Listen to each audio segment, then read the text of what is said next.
I still remember everything about the day we surrendered.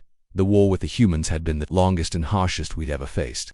By the end, most of our fleet was gone, and many of our colonies were destroyed. But on our home world Tarax we didn't really see any of it. The battles were always far away, somewhere deep in the galaxy. We noticed trade slowing down with the outer colonies. We saw messages delivered to families who'd lost loved ones, but to us that was just war. We were a warrior people. We'd fought across the galaxy before, and the war had never come close to Tyrax. Life on our planet stayed the same. We believed the fighting would always be distant, never reaching us. Sure, cargo ships were becoming rare, almost every dock was empty. More families were grieving every day. But still, we never thought we could actually lose. Hard times in war were normal. And that's when we Terrians were at our strongest. When the enemy hit us, we hit back harder. Victory always came eventually. That was who we were.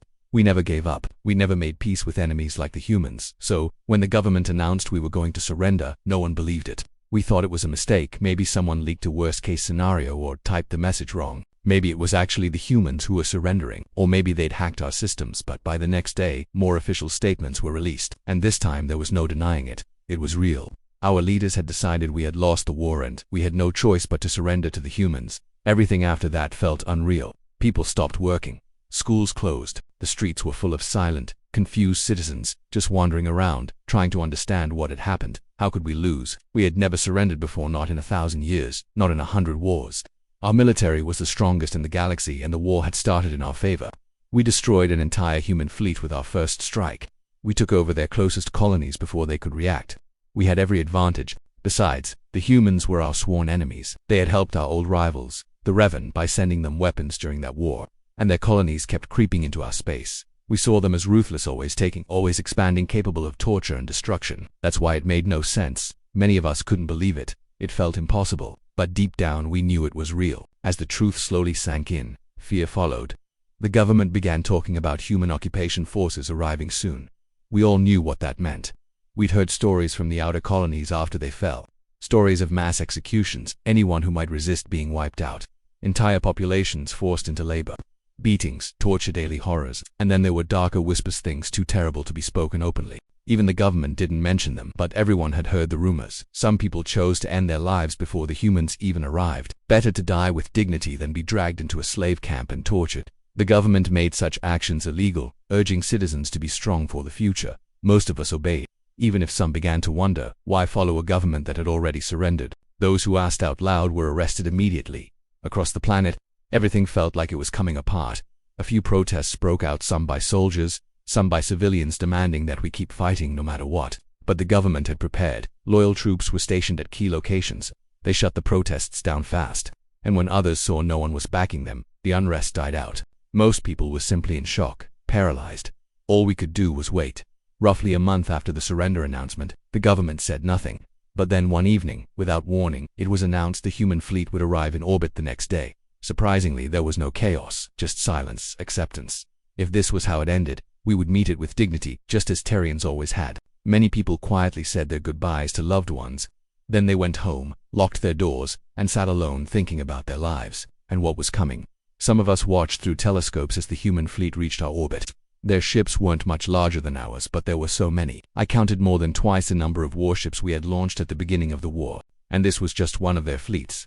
The others were still out there guarding the planets they had taken, chasing the last bits of our shattered military. Now, finally, we understood how we lost, but knowing didn't make it hurt any less. The official surrender happened inside the empty fighter bay of the humans' flagship. Every screen on Tyrax broadcast it live. We expected humiliation. Our leaders paraded before the enemy, forced to beg for forgiveness, forced to admit the humans were right, forced to swear loyalty to those who had crushed us. That's how surrender always looked. At least in our wars. But somehow, they beat us depending on how harsh the victors felt. Conquered leaders were sometimes executed after surrender, but that didn't happen. Instead, our officials were handed a pen and asked to sign their names on a piece of parchment. The broadcast paused for a moment as a government announcer explained. The parchment listed surrender terms. By signing it, our leaders and our entire Terrian Empire were officially accepting those terms as legal. It seemed like a strange custom, but then again, humans were aliens. After the signing, our leaders did give the usual oath of loyalty and an apology, but it felt brief. Almost like the humans didn't care much about it. Just a formality. It was clear they considered the act of signing the paper as the real surrender, and then it was over. No executions, no torture, Some of us began to hope. Most of us just held our breath. Within hours, the first human dropships arrived. Occupation forces began moving in to take control of our cities. I wasn't sure what to do, hide or watch from my window. At first I stayed away from the glass, trying to protect myself from any stray violence, but I couldn't help it. Curiosity got the better of me. First came the tanks floating just above the pavement on suspense-fields. We had similar tech, but these looked twice as big and twice as dangerous. Then came the armored carriers. Then the infantry. Row after row of soldiers in full-body powered armor. Not just exosuits like ours, these were more like walking tanks. Heavy, silent, and perfectly in sync. I can still remember every detail. The markings on their shoulders, the polished armor, the steady, terrifying rhythm of their march. I realized then I had never truly understood what we were up against, and from the looks on my neighbors' faces as they watched from their windows, neither had they. Maybe if we had seen this sooner, we might not have rushed into war so blindly. But we had believed we were the strongest force in the galaxy. We thought no one could match us. That arrogance destroyed us, and oddly, that thought gave me a strange kind of peace. This wasn't betrayal. This wasn't bad luck. We weren't tricked. We were simply wrong. Overconfident. We never really knew our enemy. And that was our downfall. It was like one of those ancient lessons from old stories. Pride leads to ruin. And if I was going to die, at least it would make some kind of sense. I sat there quietly, deep in thought, watching the soldiers pass below in perfect formation. It was almost hypnotic. I wasn't the only one caught in that trance. Across the street, I suddenly noticed something horrifying. A small child, maybe a toddler, had wandered out of a nearby building. She stepped right into the path of the marching troops. Completely unaware, she wore a little white dress that images burned in two. My memory is clear as anything. The little girl's white dress fluttered gently as she stepped out from behind the building, catching the breeze. I froze, expecting the worst. I thought she'd be shot, or crushed under the heavy boots of the marching soldiers. But then something unexpected happened. One of the human soldiers suddenly broke away from the line. He walked straight toward the child and picked her up. You wouldn't think someone so big, wearing armor that looked like a walking tank, could move with such care. But he lifted her so gently, she didn't even cry. He carried her back under the building's front porch and set her down carefully on a bench. Then he reached into a pouch, pulled something out, and handed it to her. I couldn't see what it was from my window, but a moment later, the soldier jogged back into formation, his heavy boots pounding on the pavement so loud I could hear it even through the glass. The girl sat there quietly, just watching him go. She wasn't scared, just curious. Then she opened the little packet he had given her, and started eating. It was food. The human had given her something to eat. Moments later, someone, her parent maybe, rushed out, scooped her up, and took her back inside. The column of soldiers kept marching, completely unfazed. That was the moment I started to feel uncertain. Until then, I'd been debating whether it was better to be killed right away in the first wave of purges, or to survive long enough to see the occupation turn into something even worse. The lack of executions during the surrender ceremony had already raised some questions in my mind. Maybe the humans weren't here for genocide after all. But still, we had all heard the horror stories from the outer colonies, yet this one massive armored soldier, carefully picking up a toddler and giving her food, didn't match those stories at all. Of course, I couldn't claim to understand aliens who could. But maybe, just maybe, it was worth living a little longer to see where all this was heading, and maybe the stories we'd been told weren't the whole truth. As the sun set on the day we surrendered, the day everything was supposed to end, one thought kept echoing in my head. Maybe we'd been wrong about the humans. The next day I returned to work. I still had my job, or so I hoped. I was a low-level government worker, and I'd been told I now had to report to the human officials overseeing our department. I passed through the security checkpoints, nervous the whole time. I half expected to be arrested or executed, but instead my manager told me to go to my office and carry on like normal. I'd be called to a meeting with the human administrator later that day. So, I sat at my desk and tried to do my work, accounting and payroll. Those were the most nerve-wracking 5 hours of paperwork I've ever done in my life. Just after noon, we were told to gather in a meeting room on the 4th floor.